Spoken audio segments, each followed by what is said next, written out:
with demand expected to come back, the question remains, does this mean the economy is back on track? Companies now, after experimenting with offshore in places like India, Philippines, and Poland, want to bring those jobs back. We invest in the U.S. We're the biggest exporter in the country. In the cycle we're in right now, we're creating jobs. From Radio America, it's Neil Asbury's Made in America, the show that explores American industry, large and small, and promotes American-made products everywhere. Put Neil Asbury's Made in America to work for you. A very big welcome to you today. I'm your host, Neil Asbury, together with co-host Dr. Rich Ruffman. So, Rich, a lot to talk about today. We're going to talk about climate. We're going to talk about taxes. But just a quick a word on COVID relief. Looks like a very, very big program is going to get through Congress. Well, it looks like a lot of money's going to get through Congress, and I don't know how much of that's going to actually go to COVID. I would think really small amounts compared to what everyone thinks. Yeah, it'll be interesting to see, how the money's dispersed. And obviously, it's a wish list of progressive ideas and bailouts. And, let's give the money to the states that completely mismanaged their economies. Let's give money to the schools, even though the teachers, aren't going to go back to class. They're not there. And they're not even saying when. It's all these sorts of things. As small businesses, very rarely do you hear small businesses talked about. It's really states and unions and just continue to keep locked down, kids staying out of school. I mean, that really bothers me, kids not going to school. Well, it bothers me. Wasn't it all about follow the science? Follow the science. Well, and the sure, science that was the complaint about Trump. Yeah, he's not following the science. The kids should be back in school. Right. Now it's follow the teachers' unions. Right? Follow the teachers' union. Yeah. Well, as I said last week. Don't follow the science, follow the teachers' unions. They threaten to go on strike, but no one would know they're on strike because they're not anywhere they should be working to go on strike. Better yet, if they did go on strike, would they have to go to the school to strike? That would violate their number one rule. We can't go to the school because we're afraid of the COVID. So they can't go on strike because they're afraid of the COVID, so the whole thing is moot. Yeah. Did you follow that? Yeah. Well, it's called hypocrisy, right? And, democratic hypocrisy. Right. I'm sorry. There's another one here that we just can't pass up, and we're going to actually talk to James Taylor, the president of the Heartland Institute, right now about the hypocrisy of the left on climate change. James, welcome to Made in America. Hey, thank you for having me on, Neil. Well, one of your latest, this was February 3rd, so this is very, very up to date. You wrote, John Kerry's Antarctica junket highlights climate hypocrisy. So he's flying around in, these planes, him and a couple of folks, spewing out all this carbon. Rich, when planes fly, the carbon is released high in the atmosphere, and it's the worst type of carbon. It has the worst type of impact, right? Right. It's not like it's where it needs to go to be really bad. It's not like driving around in our car, right? Exactly. But this is like really bad. And then he goes, James. He goes to a climate meeting to get an award in Iceland. I believe that was in 2019. And someone calls him out. Hey, look, you flew here on a private plane. This is about climate. Aren't you a hypocrite for telling everybody what they must do, and you fly around in your private jet? And he says, well, don't do what I do what I say.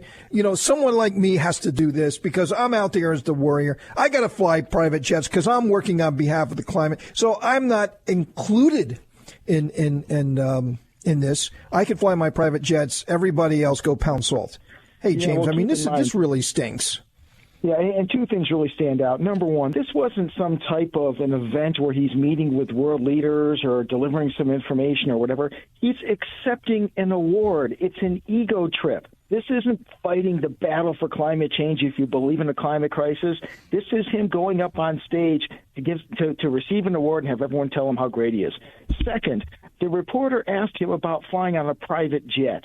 And he said, well, I can't just sail out here. It would take many days. Well, he could have, maybe flown commercial first class. I mean, the rest of us fly commercial coach, commercial first class, and maybe dilute your emissions by the other 200 people on the flight. No, he had to fly private jet because he's John Kerry, darn it. But don't he see doesn't he just see the picture of all of that? I mean, if he is really like the optics of this is just like, can he not see that coming? It doesn't matter. I mean, what you just said really defines something for us. It doesn't matter. They don't care. I mean, Gore does this thing, comes out with inconvenient truths. The oceans are coming up, and then he buys property on the water.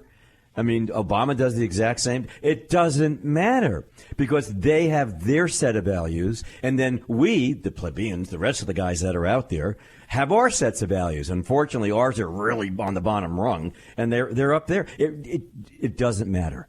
What matters is their agenda, and you know what? They know better. Don't you understand that? Crazy. Hey, James, the other big thing is John Kerry's claiming all these wind and solar jobs, and hey, look, we just got to get rid of fossil fuel. We got to kill the coal industry, and everybody's going to have a job in wind and solar. First of all, that just isn't correct, right? I mean, there's not going to be anywhere near the jobs created in wind and solar that's going to be created from fossil fuels, and they pay a lot less as well. I mean, another lie, just a blatant lie. Right, they pay much less. And go look for yourself. Go on to monster.com or indeed.com and look up solar installation jobs or whatever, anything into the solar industry, the wind industry. You are not going to see the hundreds of thousands of jobs that Joe Biden just eliminated this week by banning oil and natural gas production on federal lands. You're not even going to see the thousands of jobs that Joe Biden killed by blocking, putting an end to the Keystone Pipeline. Go see for yourself. So when you have these people, these 1%ers with their private jets that talk down to the rest of us and say, well, you can just go work in the solar power industry. You can't. You can't. And if they had any clue of what's going on in the real world, they would realize that. In the meantime, common people throughout this country who want to put food on the table, who want to feed their families, are unable to do so while they pontificate about climate change that they don't even believe in, because otherwise they wouldn't be buying their beachfront mansions. Well, you're 100% correct on that. And the thing that really annoys me is the misconceptions and myths and outright lies, or actually bending the truths. There's a piece that you talked about in your Antarctica junket highlight hypocrisy, which was really well done, by the way. When people talk about huge increases in startups, that's a real misleading concept, because in a startup you do have huge increases, because what are you starting from? Nothing. So when you start from zero, right, and let's say you hit $50,000 or 50,000 jobs, and then at the beginning, it's a huge increase. Why? Because you started from nothing. Are you going to sustain that? Probably not. At some point it levels out, and then you grow in a more respectable growth pattern. But what bothers me in all of this is the hypocrisy, but also the lies and misleading things. James, they say, well, it's only like 11,000 jobs, but that's a misnomer. It's not just 11,000 jobs. James, let's talk a second about the trickle-down economy of what it really means to the communities, the states, the people, the vendors, the service providers. All of that really goes into this trickle-down, and they're all going to get hurt. So the 11,000 becomes what? It really becomes huge.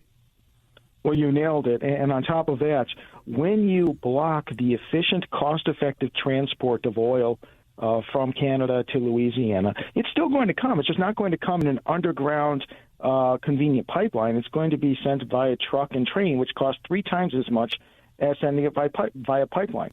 That means Americans' energy costs are going to go up for the same good and service, for the same energy they use, which leaves less money for Americans to spend on other goods and services throughout the economy that bring us value to our lives and also create many additional thousands upon thousands of jobs throughout the economy. That will no longer occur because that money instead is going to pay for the same oil and natural gas at a higher price because we don't have the pipeline. So, James, how much of the agenda on, Biden has been very busy. I must admit, in the first few weeks of the administration, I mean, he's been pumping out those executive orders, and it's just was busy in Tokyo. Exactly, but how much of this can get slowed down or even eliminated in the courts? I mean, is like the Keystone Pipeline. I mean, is that likely to go into court? What he's just did with the leases on federal land. I mean, is that going to be in the courts? I mean, the Democrats were very successful in slowing down and in fact, eliminating Trump's agenda with the courts. How much of this is at risk for the Democrats? Well, people can hope that the courts will slow this down, but the courts have a proven track record that they will allow, for example, the Obama executive actions, executive orders to go on without any question, and then they'll apply a different standard to Donald Trump, and then I'm sure they will switch back the standard they applied to Barack Obama. It doesn't mean that people won't try, but I think what we really need is just an education of the American people, and the American people standing up, speaking up, and saying, we're not going to take this. This isn't what we voted for. Exactly. Hey, James, we're going to take a very, very quick break. You don't want to miss this, folks. More with James Taylor, president of the Heartland Institute, coming right up. Made in America.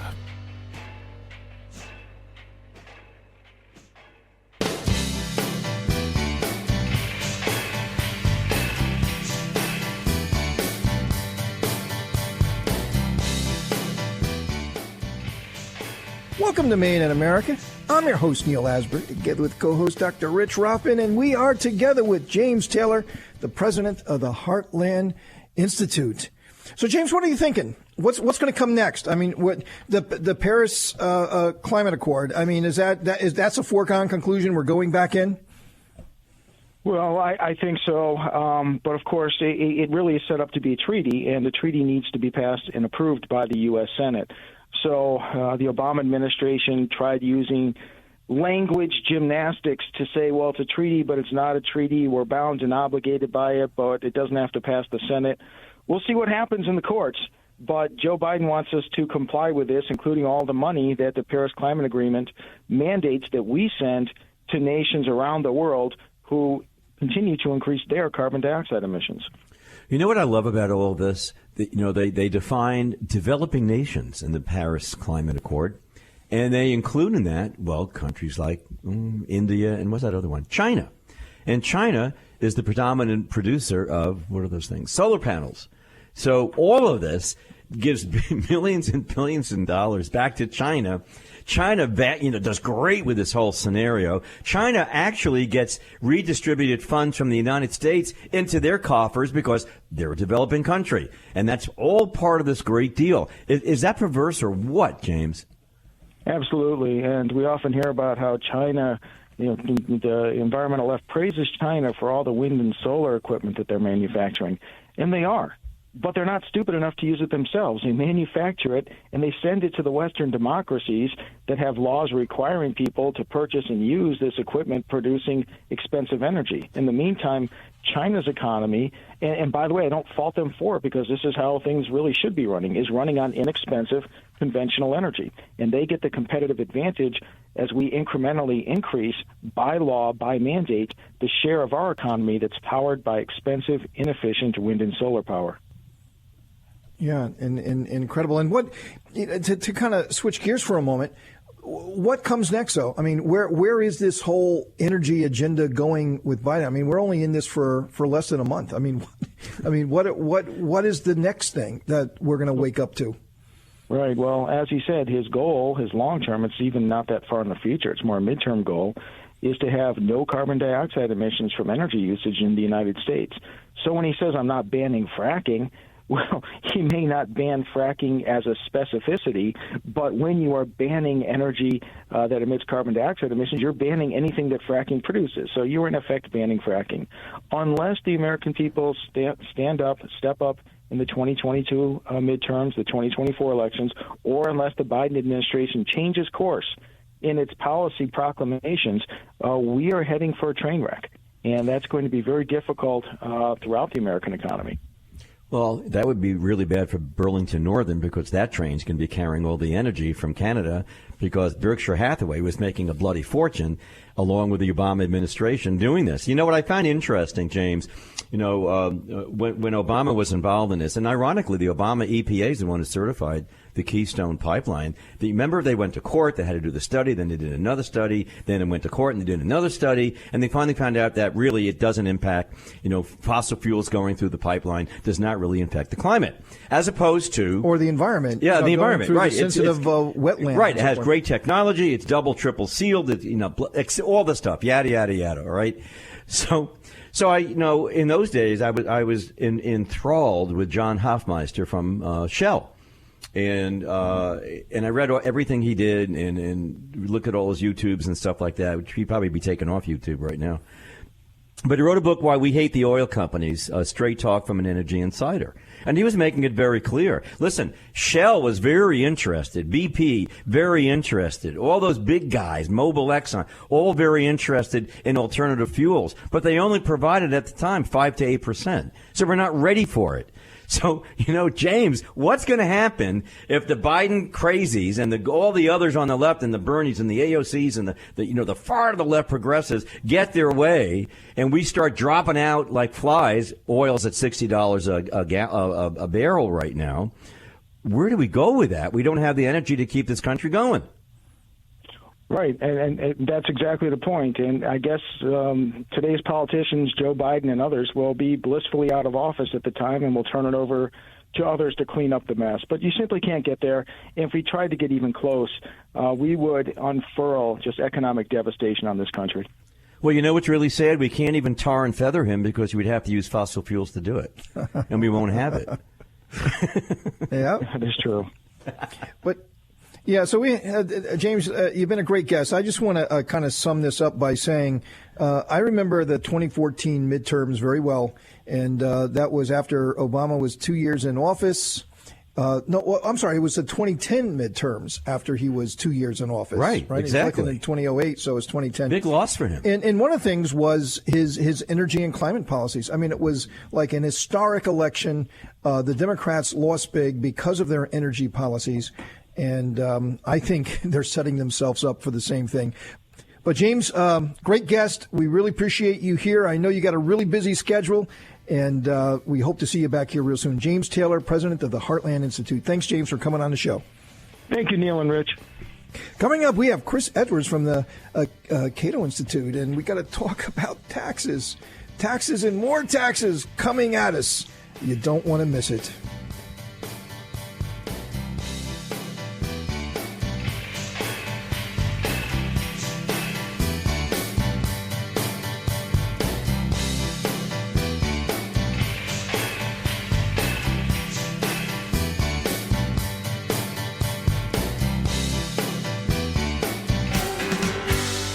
Made in America.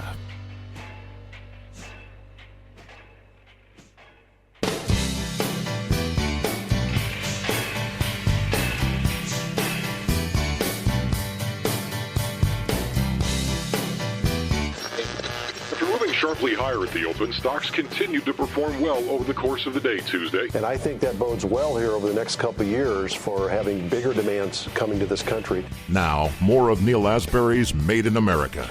Welcome to Made in America. I'm your host, Neil Asbury, together with co-host Dr. Rich Ruffman. So, Rich, one thing that I could never understand, and it's just like people who want to be taxed more. It's just... Go figure. It's so counterintuitive to me that people would love to be taxed, right? And it doesn't really matter where you are in the economic strata because America, this incredible country, everybody has an opportunity to rise, right? We all have an opportunity to rise. So the more taxes we pay, the less opportunity we have to rise. And that's for all of us. It's not the wealthy. It's not the economically challenged and people who want to go to the next step in this process of the American dream. Everybody gets hammered. Everybody gets hammered because it just costs us more for everything. Where's this money coming from? It's going to be ultimately passed on to the people who consume, and that is all of us. And what do we want? Do we just want a big bloated government? Is that what we want? We love a big bloated government. We see all these people in these huge offices and just people upon people, and you see these politicians flying around the country and spending all this money on these programs and sending all this money overseas and to illegal aliens and giving everybody health care. It doesn't matter who you are. Just come on in. We got all this money because we're taking it from everybody else to give it to you. I just never understood that. And who could be standing up for that? But there are people standing up for that. And by the way, there's a lot of people standing up for that. People have been highly educated who should know better.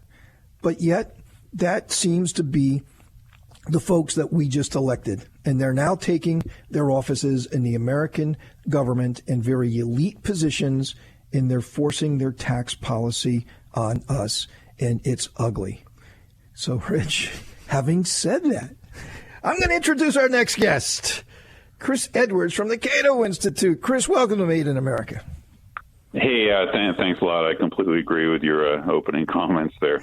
So how can they do that? You know, Chris, explain it. I mean, I guess you can't explain because there's so much hypocrisy in this whole thing here. You know, everybody telling everybody else how to live while they're out there spending their millions. I don't know. I don't get it, Chris. What do you say? You said they should know better, and this is true for Elizabeth Warren has proposed reintroduced her wealth tax again. It's the most idiotic idea. She's a smart lady. She should know better. Her wealth tax would take 3% of the wealth of America's richest people. 3% doesn't seem like a big number, but let's say if you're Jeff Bezos and you earn 6% a year on your assets, taking 3% means it's like an income tax rate of 50%. And that would be on top. If you live in, say, California, you already pay 50% income taxes, federal and state. So with Warren's tax on top, the government would take 100% of your earnings. It makes absolutely no sense. And here's what the left doesn't seem to get is that the wealth at the top, people complain that a lot of America's wealthy folks are, really wealthy. All that money is actually productive investment. Jeff Bezos, if he's worth, say, $100 billion, that money is basically his investment in Amazon, which generates jobs for 800,000 people and generates a big chunk of our GDP. So the left seems to think that the rich folks have a bunch of gold bars that they're hiding under their mattress or something like that. No, the wealth of the wealthiest Americans, whether it's Bezos or Elon Musk, is their ownership of productive businesses that are creating jobs and wealth for all of us. And that's what they can't seem to get through their thick heads.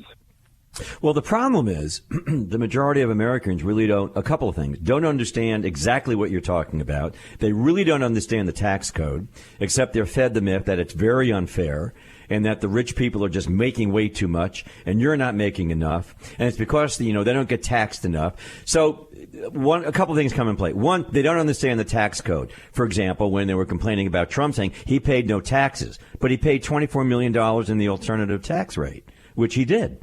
But they didn't talk about that because it's not regular tax. It's a different tax. But trust me, he paid money to the IRS. So they don't understand that. Number two, they play up on class warfare. So it's not fair. It's unright. It's not right. We have to take from these people because you're damaged goods. And they are damaged goods because they don't understand it. And they're fed this over and over and over again. So the inability for the populace to understand the truth of what they're dealing with helps lead them to say, yeah, I want to get Biden in, if in fact that really happened. I want to get Biden in. And I think it's better that we go ahead and tax the rich people because, after all, it's only fair. Yeah, one of the problems is that a lot of the media they'll drive home a nail the rich people narrative with anecdotes. So they like to focus on Trump. His tax situation is complicated. It is true that people in the real estate industry can defer taxes, substantially for a while. So he's got his own particular circumstances. But we have detailed overall data. The IRS publishes detailed overall data. The vast, vast majority of people at the top pay very high tax rates. Much higher. I mean, if you just look at income taxes, people in the top 1% pay about 25% of all their income to taxes. People in the middle pay around 12%, and the bottom 40% or so of Americans pay no federal income tax at all. So if there's any unfairness, it's that the people at the top are getting hammered, and that damages all of us, because the people at the top are the entrepreneurs who are taking the risks, who are building the businesses. Again, go to Jeff Bezos. 25 years ago, Jeff Bezos was just a single guy who started this business in his garage in Seattle. That business now, because he's been able to reinvest his profits over and over, year after year, it is a fabulous company that benefits all of us and employs 800,000 Americans. So if Biden and his policies get in the way of the next round of American entrepreneurs, it's going to create years and decades of damage to our economy and to regular folks. So, Chris, a very good point, and, it's a great segue into our next segment. We're going to have to take a quick break, folks, but when we come back, we want to talk about how the Trump tax cuts are going to be treated by Biden, and if they were to go backwards, what happens with that? And now we're not talking about the top 1%. We're talking about Main Street America. We're talking about the small business owner that's everywhere in our country, the backbone of our economy, and what's going to happen to them should Biden get his way with taxation. You don't want to miss it. We're here together with Chris Edwards from the CATO Institute and Dr. Rich Rothman. We'll be right back. Made in America.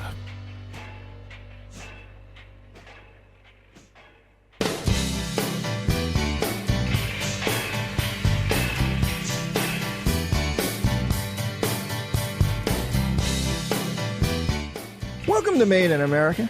I'm your host, Neil Asbury, together with co-host Dr. Rich Rothman. So, Chris, let's talk about the Trump tax cuts and, what's likely to happen there, and, what is how do they get it through Congress? Congress obviously being controlled by the Democrats, but a very, very, very narrow majority.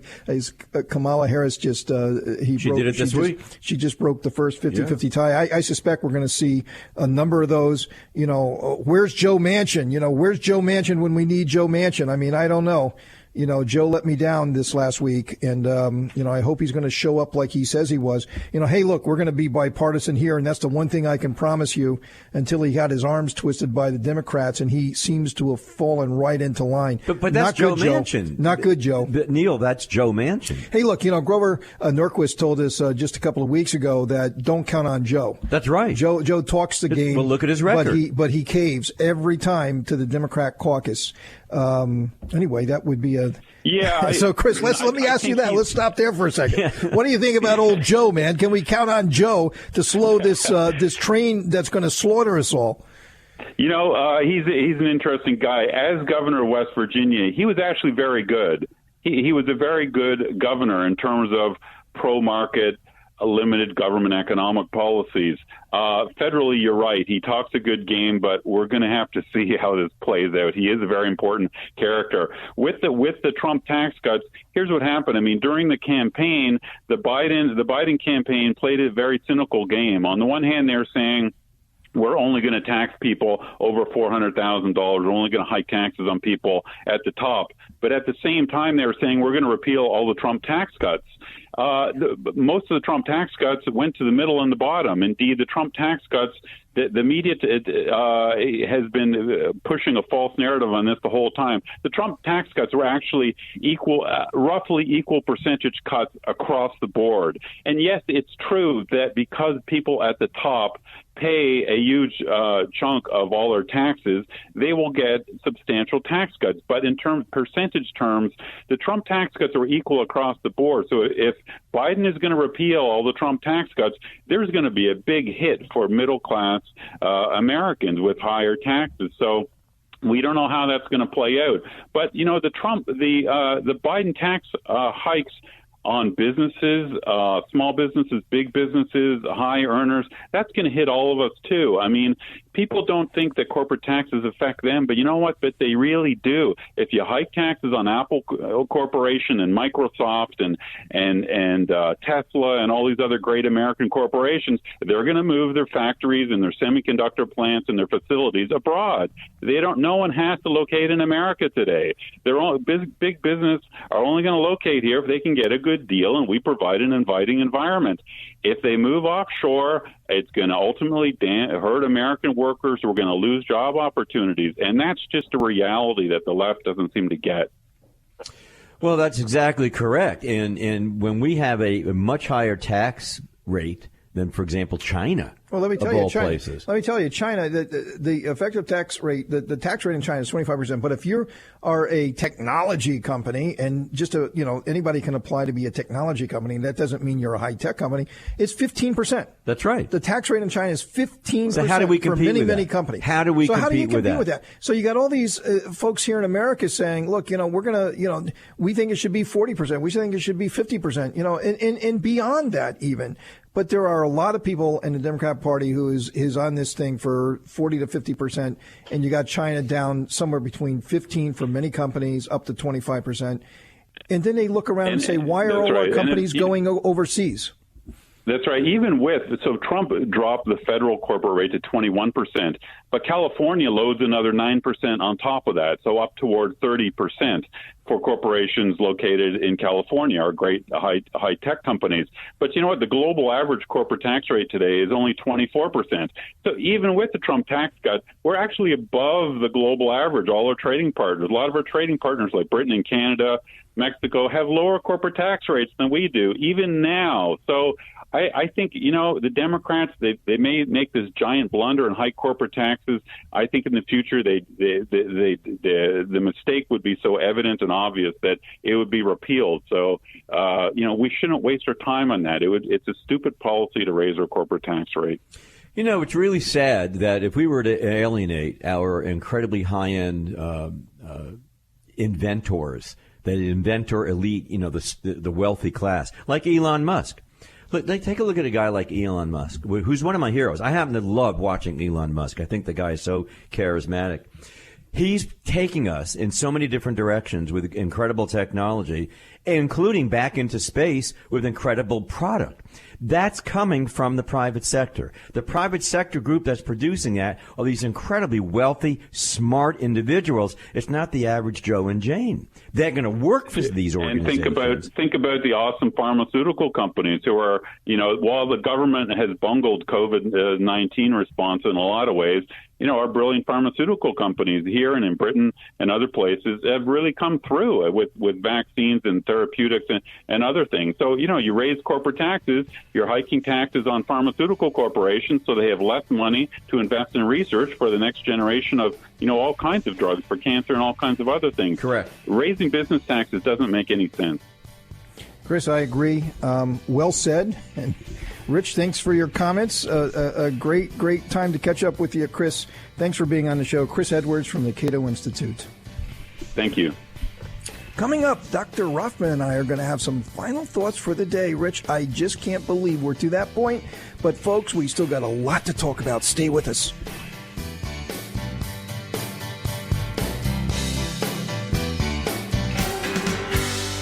Made in America.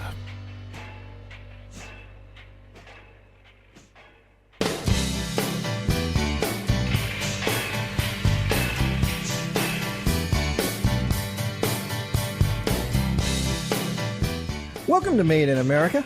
I'm your host, Neil Asbury, together with co-host Dr. Rich Rothman. So, Rich, obviously three big things today: climate change, what's happening there; the energy segment, what's happening there; all those really great jobs, and then finally taxes and what's going to happen there. And the tax policy, I guess it's a little bit too early, right? Because you can't do executive orders on taxes, but they can do reconciliation, like they just did. Well, with they're just COVID, doing, yeah, like they just did with COVID, right? And hey, look, the American president, and if he has Congress, and it doesn't matter if it's a 50-50 tie in the Senate, as we've seen, All it takes is that one seat. Just think for a second, Rich, of how different it would have been if we would have won one seat in Georgia, or how close we came in Michigan. I mean, we had an incredible candidate. The Republicans had a really incredible candidate in Michigan that just missed by a hair. But that's how fragile democracy is. Just one election has now given the Democrats the ability to pass this agenda. I'm scared, and I don't like what Joe Manchin has done this last week. Hey, look, I always loved listening to the guy. My family's from West Virginia. He's a proud West Virginian. He wants to do what's right for the country, but he collapsed. He folded. He's not the guy that he says he is in the press. What happens to the filibuster? What happens with D.C. statehood? What about court packing? What happens with court? Well, you want to really end the Republican democracy that we have right now? Pack the courts, and then it becomes a political arm of the government. And the way that they do that, they have to do one thing before they do that. They have to end the filibuster, right? That's right. So if they end the filibuster, that's coming. The next step is packing the court. Joe did not show up this week. I'm very, very nervous. I'm very scared that vote that is so critically important doesn't seem to be there. I don't know what's happening. I don't know what's happening in the back room.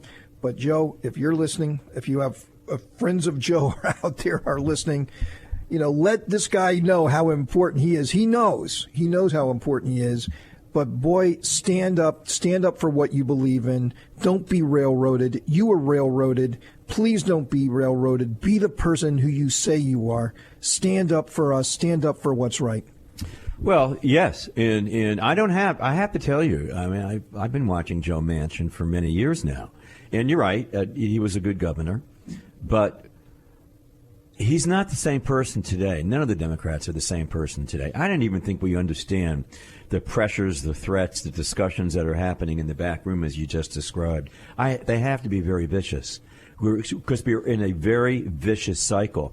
Newt Gingrich said this is probably, other than the American Revolution, the most dangerous time in American history. Because the truth of the matter is, as you're describing, we could lose this. We could lose the republic, Neil, if certain things occur. And you just listed a few of them. Number one, how do we lower our ability to have energy? And that's going to happen. I mean, barrels of oil, $60, going to go to $72. Gasoline right now in South Florida is anywhere from $2.49, $2.38, going up to $2.50, $2.60 by the summer. Could be, $3 a gallon. That's going to happen. At the same time, we're losing our borders. And according to the Democrats, they want to bring in hundreds and hundreds and hundreds and hundreds of thousands of people and repatriate and do all these wonderful things. At the same time, we have less energy. At the same time, we create inflation because products become more expensive because taxes are going to get levied on the corporations. They're going to raise the price of their product to pay for it. Do you understand? So all of this happens at the same time. Our materiel that we need to survive as a nation and jobs to create to take care of the people coming, which illegally shouldn't even be here.